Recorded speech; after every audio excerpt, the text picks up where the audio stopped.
Namaste to all. இன்றைக்கி நம்மளுடைய Mahatma Gandhi schools சேனலில் தெரிந்ததில் தெரியாதது அப்படிங்கிற இந்த நிகழ்ச்சியின் மூலமாக உங்களை சந்திப்பதில் பெருமகிழ்ச்சி அடைகிறேன். இந்த வீடியோவில் நான் உங்களோட ஷேர் பண்ண போகிற டாபிக் மன்னிப்பு கேட்பது பற்றி. மன்னிப்பு கேட்குறதுனா நம்ம எல்லாருக்கும் தெரிஞ்ச விஷயந்தான். எல்லாமே ஒரு தப்பு செய்வோம், தப்பு செஞ்ச உடனே இம்மீடியட்டாக ஒரு சாரி கேட்டால் ஃபினிஷ் அப்படின்னு நினச்சிட்டு இருக்கிறோம். ஆனால் அதோட முடிகிறதில்லை. திரும்ப திரும்ப எல்லாருமே அதே வழக்கமாக வச்சுருக்குறாங்க. ஏதாவது ஒரு தப்பு செஞ்சால் சாரி கேட்டால் அது முடிஞ்சிருது அப்படின்னு நினைக்கிறாங்க. அப்படி இல்லை. அந்த சாரியோட மீனிங் என்ன, அந்த மன்னிப்புக்கு அர்த்தம் என்னென்னா, மீண்டும் அந்த தவறை நாம் செய்யாமல் இருக்கிறது தான். இப்போ இன்றைக்கி நம்ம மேக்ஸ்லேயே எடுத்துக்கோங்களேன், ஒரு ப்ராப்ளம் இருக்குது. அந்த ப்ராப்ளமை சால்வ் பண்ணணும், சொல்யூஷன் கொண்டு வரணும். அப்படின்னா என்ன செய்கிறாங்க, ஸ்டெப் பை ஸ்டெப்பாக செஞ்சிட்ருக்குறாங்க. அதில் ஏதாவது ஒரு ஸ்டெப்பில் எரர் வந்துடுச்சுன்னா அந்த எரரை ஒன்று அந்த ஸ்டூடெண்ட்டாக ஐடென்டிஃபை பண்ணி ரெக்டிஃபை பண்ணணும். இல்லை அப்படின்னா அந்த டீச்சர் அவங்கள கைட் பண்ணணும். அவங்க எந்த ஸ்டெப்பில் எரர் விட்டுருக்காங்க அப்படிங்கிறத அவங்களுக்கு அறிவுறுத்தி அதை ரெக்டிஃபை பண்ண வச்சு சொல்யூஷன் கண்டுபிடிக்கிறதுக்கு ஹெல்ப் பண்ணணும்.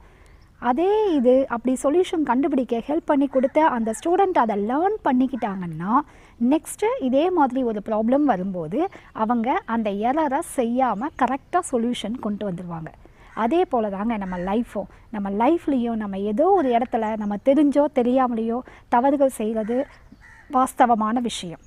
ஆனால் அந்த தவறை நாம் உணர்ந்து அதுக்குண்டான மன்னிப்பை அது சம்மந்தப்பட்டவங்களையோ அல்லது இறைவனிடமோ நாம் கண்டிப்பாக அதை கேட்கணும். அப்படி கேட்க தவறுனா எப்படி ஒரு எரரை சரி பண்ணாதான் அந்த ப்ராப்ளமுக்கு சொல்யூஷன் கிடைக்குன்னு நான் சொன்னனோ, அதே போல் மேக்ஸில் மட்டும்தான் கிடையாது, நம்ம லைஃப்லேயும் நம்ம எங்கே தப்பு பண்ணமோ அந்த தப்பை நாமளாக கண்டுபிடிச்சிட்டானாலும் சரி, அல்லது அடுத்தவங்க நமக்கு சுட்டி காமிச்சு நீங்கள் செஞ்சது தவறுன்னு சொன்னாலும் நாம் அதை ஏற்றுக்கிட்டு அந்த தவறை அந்த இடத்துலையே நம்ம சரி பண்ணிட்டோன்னா இனிமேல் வருங்காலத்தில் நாம் அந்த தவறை செய்யாமல் இருப்போம்.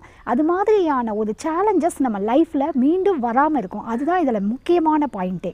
அதாவது எப்போ நாம் மன்னிப்பு கேட்க தவறிட்டோன்னு வச்சுக்கோங்க, நம்ம திரும்ப அந்த லெசனை லேர்ன் பண்ணுற வரைக்கும், எப்படி மேக்ஸில் எரர் எந்த ஸ்டெப்பில் இருக்குங்கிறத கண்டுபிடிச்சி நம்ம அதை லேர்ன் பண்ணுற வரைக்கும் அதை நம்ம செய்வோமோ, அதே போல தான் இங்கே நம்ம லைஃப்லேயும் நம்ம செஞ்ச தப்பை உணர்ந்து மன்னிப்புங்கிறத கேட்டால் மட்டும்தான் நாம் திரும்ப அந்த இதை செய்யாமல் இருப்போம்.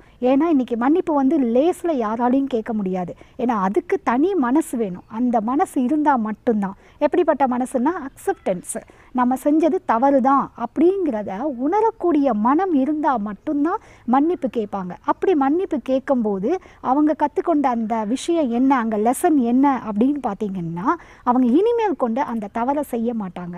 அப்போ இனிமேல் அந்த தவறு செய்ய மாட்டாங்கன்னா அது சம்மந்தப்பட்ட ப்ராப்ளம்ஸ் லைஃப்பில் அவங்க சந்திக்க வேண்டிய சேலஞ்சஸும் கம்மியாயிடும். அப்போ சேலஞ்சஸ் கம்மியாயிட்டுன்னா அவங்க எடுத்து வைக்கிற ஒவ்வொரு ஸ்டெப்பும் அப்டக்கிள்ஸ் இல்லாமல், தடை இல்லாமல் முன்னேறிக்கிட்டே இருப்பாங்க.